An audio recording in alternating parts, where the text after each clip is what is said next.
Hey everybody, TYT Sports, Ben Mankiewicz, Michael Schur, Cenk Uygur.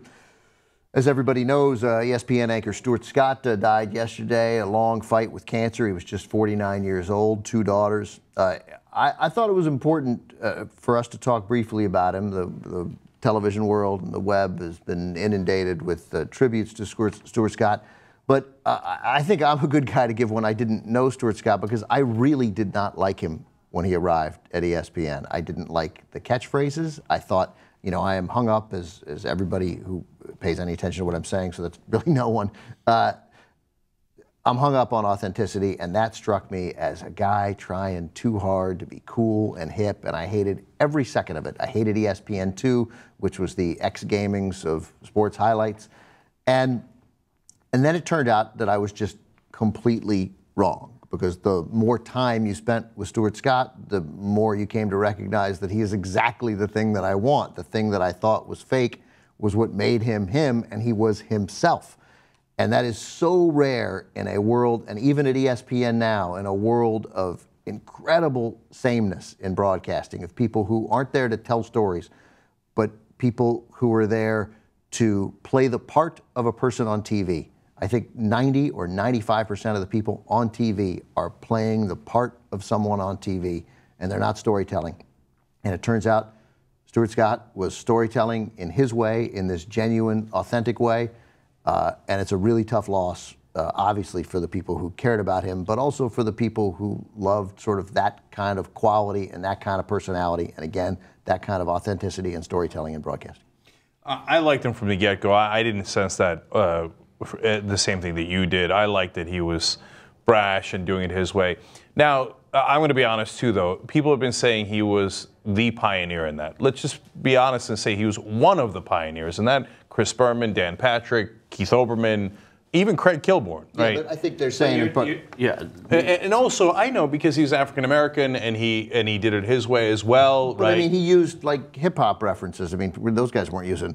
He was speaking to a different an audience that didn't exist there. I mean, ESPN was a long version. SportsCenter was a long version of American Pie or Brown Eyed Girl, this sort of white man's anthem every evening. Then you'd see white people. Then you'd see John Saunders.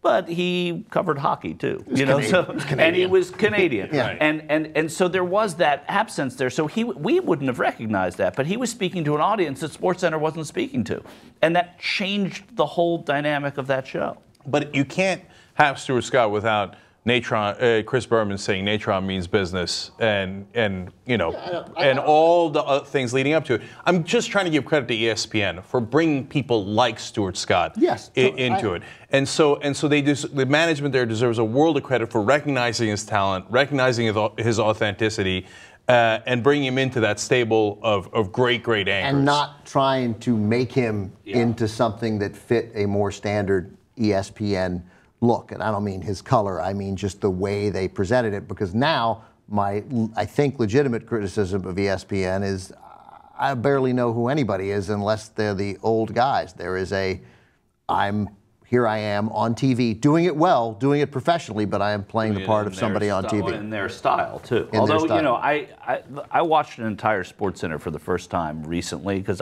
we will all get stuff online. You should look into that.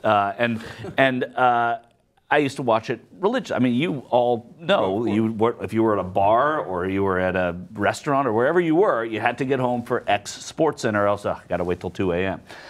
And it's still really good, though. I mean, there's still a difference between what you can get everywhere else and what you can get on SportsCenter, because they do have that style and they do it well. And he was part of that. I mean, he was part of the way he spoke. And again, it's the authenticity. And ESPN not trying to step in and mess with what was probably a lot of people in that building had the same problem you had with Stuart Scott initially.